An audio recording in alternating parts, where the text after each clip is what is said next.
অন্যদিকে আজ কলকাতা উত্তর লোকসভা কেন্দ্রের বিজেপি প্রার্থী তাপস রায়ের হয়ে মনোনয়ন দেওয়ার আগে মিছিলে সামিল এবং তারপর মনোনয়ন প্রক্রিয়ার সময় ছিলেন ত্রিপুরার মুখ্যমন্ত্রী মানিক সাহা। পশ্চিমবঙ্গে আমাদের লক্ষ্য 32টি আসন, আমি নিশ্চিত এটাই হবে। পশ্চিমবঙ্গের গৌরব মোদিজি নিয়ে আসবেন, মন্তব্য ত্রিপুরার মুখ্যমন্ত্রী ডক্টর মানিক সাহার।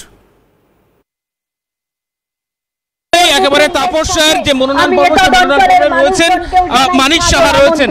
এই যে মানুষের যেভাবে মানুষের জনসমাগম দেখছেন, এই রাজ্যে কতগুলি আসন লোকসভাতে পেতে পারে? দেখুন, আমাদের টার্গেট আছে 42টার মধ্যে 32টা এবং আমি নিশ্চিত যে এটা হতে যাচ্ছে। এবং আজকে এখানে এসেছি আমাদের সবার প্রিয় এবং আদরণীয় আমাদের তাপস রায় মহোদয়, এই এলাকারই ব্যক্তিত্ব এবং সবার কাছে উনি প্রিয়। যখনই কোনো সমস্যা হয় উনি চলে আসেন, চলে যান এবং সবাই ওনাকে যখনই কোনো সমস্যা হয় ওনার কাছে চলে আসেন এবং সেটা সমস্যার নিরসন করেন।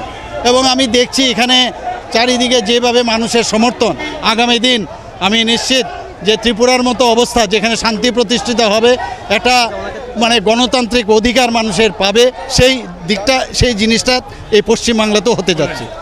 রাজ্য থেকে যখন এই রাজ্যে দুর্নীতির কথা শোনেন, শিক্ষা থেকে শুরু করে একাধিক ক্ষেত্রে দুর্নীতি, গোটা মন্ত্রিসভা জেলে, তখন কি মনে হয়, কি বার্তা দেবেন?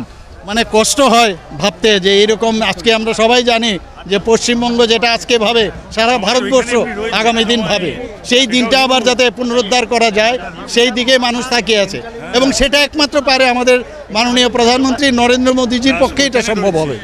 এই রাজ্যের মুখ্যমন্ত্রীকে কি বার্তা দেবেন? না, উনাকে কি বলবো আমি, উনি তো ঠিক আছে সজ্জন আমি বলবো, কিন্তু যেভাবে উনি চালাচ্ছেন, যেভাবে এখানে সন্দেশখালির মতো ঘটনা হচ্ছে, পার্ক স্ট্রিটের মতো ঘটনা আমরা সবাই জানি, আমাদের সরস্বতী দিদিকে কীভাবে আমাদের মণ্ডল সভাপতি উনাকে মেরেছেন, তো এগুলো না করলেই ভালো হয় আমার মনে হয়। একাধিক বিজেপি কর্মীর উপরে অত্যাচার, প্রার্থীদের উপরে অত্যাচার, তাপস রায়ের পতাকা ছিঁড়ে দেওয়া, ফেস্টুন ছিঁড়ে দেওয়া, কিভাবে দেখছেন? এটা কি আগে থেকে ভয় পাওয়া? না, এগুলো তো ওদের মানে কি বলবো, ওদের সংস্কৃতি। ত্রিপুরাতে ওরা গিয়েছিল, সেখানে সে একইভাবে ওরা পরিযায়ী পাখির মতো সেখানে যায় প্রায়শ যখন ইলেকশন হয়। কিন্তু এবারের যে 23-এর ইলেকশন হলো বিধানসভার, ওরা নোটার থেকেও ভোট কম পেয়েছে, 0.8%। কি বলবো, তো এই ধরনের পতাকা ছিঁড়া এগুলো আমাদের ত্রিপুরাতে হয় না। সেটা ছিল আমাদের বামফ্রন্টের সময়, সেখানে ছিল কংগ্রেসের সময়, সেটা ছিল আমাদের মাননীয় প্রধানমন্ত্রীজি এবং আমরা যে আইডিওলজিতে বিশ্বাস করি, এই ধরনের পতাকা ছিঁড়া এবং খুন, সন্ত্রাস এবং অগ্নিসংযোগ, দর্শন, এগুলো আমাদের কালচারে নেই।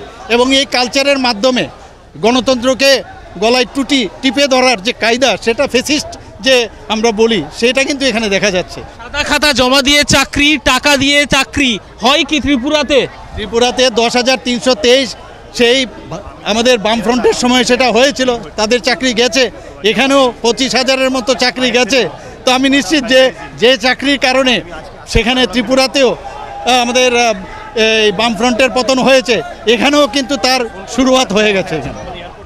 তার সঙ্গে তিনি যেমনটা জানালেন, এই রাজ্যে পতনের শুরু হয়ে গিয়েছে এবং তিনি জানালেন যে মুখ্যমন্ত্রী মমতা বন্দ্যোপাধ্যায় যেভাবে রাজ্য চালাচ্ছেন, সেক্ষেত্রে দাঁড়িয়ে তাকে বোঝা উচিত এই রাজ্যের মানুষ কি চাইছে। এমনই বার্তা দিলেন সিএনকে দেওয়া এক্সক্লুসিভ সাক্ষাৎকারে ডক্টর মানিক সাহা, ত্রিপুরার মুখ্যমন্ত্রী। ক্যামেরা গোপাল সেনের সঙ্গে অয়ন শর্মা, ক্যালকাটা নিউজ, কলকাতা।